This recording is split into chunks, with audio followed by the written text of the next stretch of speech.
Bismillahirrahmanirrahim.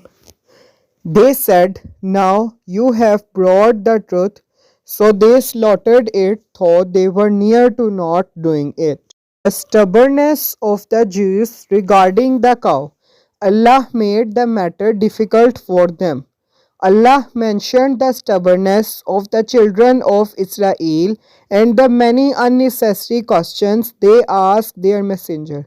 This is why, when they were stubborn, Allah made the decisions difficult for them. Had they slaughtered a cow, any cow, it would have been sufficient for them, as Ibn Abbas and Ubaidah have said. Instead, they made the matter difficult, and this is why Allah made it even more difficult for them. Allah tells, they said, "Call upon your Lord for us that he may make plain to us what it is."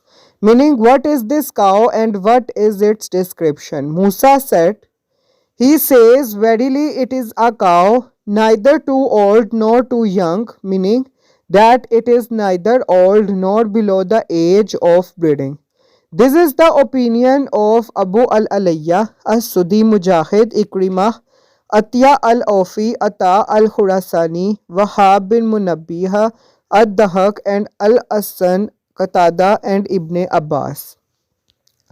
But it is between the two conditions. Ad-Dahak reported that Ibn Abbas said that it means neither old nor young, rather she was at the age when the cow is strongest and fittest. So do what you are commanded. They said, "Call upon your Lord for us to make plain to us its color." He says, "It is a yellow cow, bright in its color, pleasing the beholders." In his Tafsir, Al-Awfi reported from Ibn Abbas that bright in its color, a deep yellowish white. As-Sudi said, "Pleasing the beholder," meaning that it pleases those who see it. This is also the opinion of Abu al-Alayya, Qatada, and Ar-Rabi bin Anas. Furthermore, Wahab bin Munabbi said, "If you look at the cow's skin, you will think that the sun's rays radiate through its skin." The modern version of the Torah mentions that the cow in the ayah was red, but this is an error. Or it might be that the cow was so yellow that it appeared blackish or reddish in color. Allah knows best. They said, "Call upon your Lord for us to make plain to us what it is." Verily to us all cows are alike. This means that since cows are plentiful, then describe this cow for us further. And surely, if Allah wills, and if you further described it to us, we will be guided. He says, "It is a cow neither trained to till the soil nor water the fields," meaning it is not used in farming or for watering purposes. Rather, it is honorable and fair looking. Abu Razak said that, Mamar said that, Qatada said that, sound having no blemish in it means the cow does not suffer from any defects. This is also the opinion of Abu al-Alayya and Arabi. Mujahid also said that the ayah means the cow is free from defects. Further, Ata al-Khurasani said that the ayah means that its legs and body are free of physical defects. They said, "Now you have brought the truth." So they slaughtered it, though they were near to not doing it. Ad-Dahak said that Ibn Abbas said that the ayah means they did not want to slaughter it. This means that even after all the questions and answers about the cow's description, the Jews were still reluctant to slaughter the cow. This part of the Qur'an criticized the Jews for their behavior because their only goal was to be stubborn, and this is why they nearly did not slaughter the cow. Also, Ubaidah, Mujahid, Wahab bin Munabbi, Abu al-Alayya, and Abu Rahman bin Zaid bin Aslam said that the Jews bought the cow with a large amount of money. There is a difference of opinion over this. And remember, when you killed a man and disagreed among yourself as to the crime, but Allah brought forth that which you were taktuman. So we said, strike him, the dead man, with a piece of it, the cow. Thus Allah brings the dead to life and shows you his ayat, proofs, evidences, so that you may understand. Bringing the murdered man back to life. Allah tells, and remember when you killed a man and disagreed among yourself as to the crime, but Allah brought forth that which you were taktumun. Al-Bukhari said that, and disagreed among yourselves as to the crime means disputed. This is also the tafsir of Mujahid. Ata al-Khurasani and Ad-Dahak said, disputed about this matter. Also Ibn Jurayj said that, and remember when you killed a man and disagreed among yourself as to the crime means, some of them said you killed him while the others said no, you killed him. This is also the tafsir of Abdul Rahman bin Zaid bin Aslam. Mujahid said that, but Allah brought forth that which you were taktumun, means what you were hiding. Allah said, so we said, strike him, the dead man, with a piece of it, the cow. Meaning any part of the cow will produce the miracle if they struck the dead man with it. We were not told which part of the cow they used, as this matter does not benefit us either in matters of life or religion. Otherwise, Allah would have made it clear for us. Instead, Allah made this matter vague. So, this is why we should leave it vague. Allah's statement, thus Allah brings the dead to life, means they struck him with it and he came back to life. This ayah demonstrates Allah's ability in bringing the dead back to life. Allah made this incident proof against the Jews that the resurrection shall occur and ended their disputing and stubbornness over the dead person. Allah mentioned His bringing the dead back to life in 5 instances in Surah Al-Baqrah. First, Allah said, then we raised you up after your death. He then mentioned the story about the cow. Allah also mentioned the story of those who escaped death in their land while they were numbering in the thousands. He also mentioned the story of the prophet who passed by a village that was destroyed, the story of Abraham and the 4 birds, and the land that comes back to life after he has died. All these incidents and stories alert us to the fact that bodies shall again become whole after they were rotten. The proof of resurrection is also reiterated in Allah's statement, and a sign for them is the dead land. We gave it life, and we bring forth from it grains, so that they eat thereof.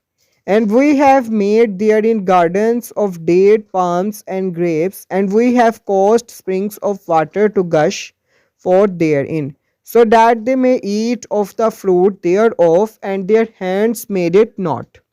Will they not then give thanks, and shows you his ayat, proofs, evidences, etc., so that you may understand? Then after that your hearts were hardened and became as stones, or even worse in hardness. And indeed there are stones out of which rivers gush forth, and indeed are of them stones which split asunder, so that water flows from them, and indeed there are of them stones which fall down for fear of Allah. And Allah is not unaware of what you do. The harshness of the Jews.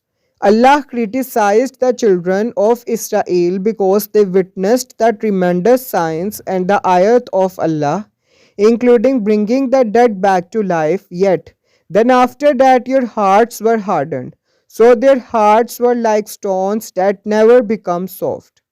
This is why Allah forbade the believers from imitating the Jews when He said, Has not the time come for the hearts of those who believe in the oneness of Allah, Islamic monotheism, to be affected by Allah's reminder, this Quran, and that which has been revealed of the truth? Lest they become as those who received the scripture, the Torah, and the Injil before Jews and Christians, and the term was prolonged for them, and so their hearts were hardened. And many of them were fasiqun, the rebellious, the disobedient to Allah. In his Tafsir, Al-Awfi said that Ibn Abbas said, when the dead man was struck with a part of the cow, he stood up and became more alive than he ever was. He was asked, who killed you? He said, my nephews killed me. He then died again. His nephew said, after Allah took his life away, by Allah, we did not kill him, and denied the truth while they knew it. Allah said, and become as stones, or even worse in hardness.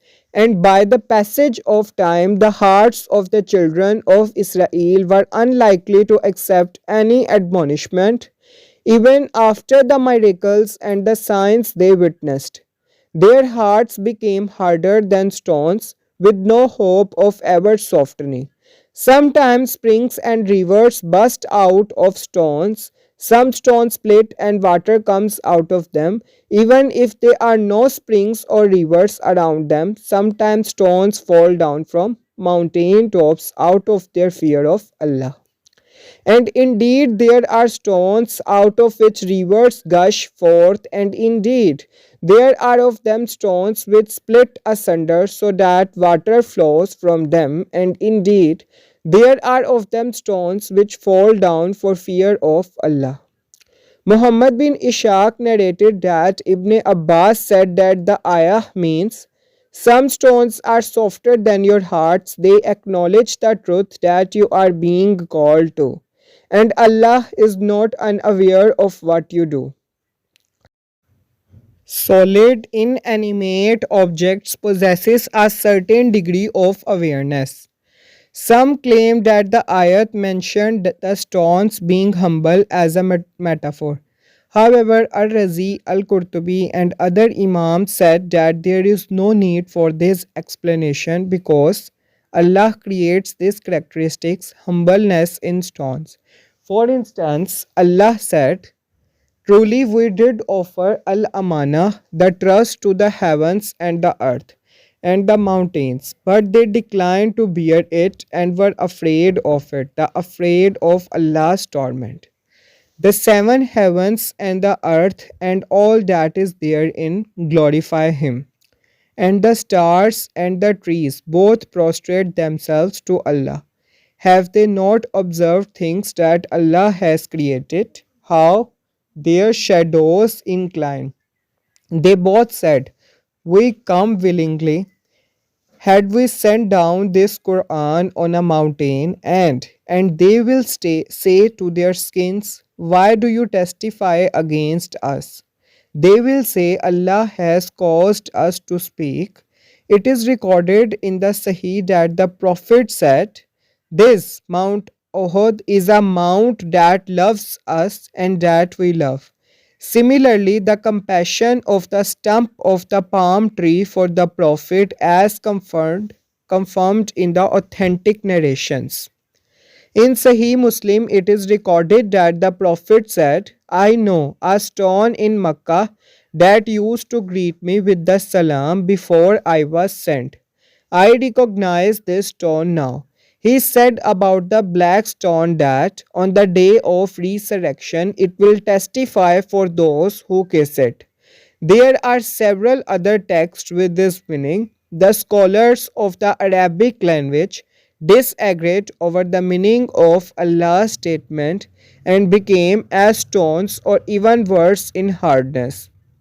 After agreeing that our hair is not being used to reflect doubt, some scholars said that or here means and so the meaning becomes as hard as stones and harder.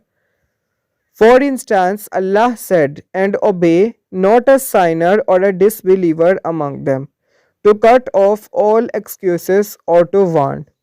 Some other scholars said that or here means rather, hence the meaning becomes as hard as stones, rather harder. For instance, Allah said, a section of them fear man as they fear Allah, or even more. And we sent him to 100,000 people, or even more, and was at a distance of 2 bows' length, or even nearer. Some other scholars said that this ayah means their hearts are only of two types, as hard as stone or harder than stone. Further, Ibn Jarir commented that this tafsir means that some of their hearts are as hard as stones and some hearts are harder than stone.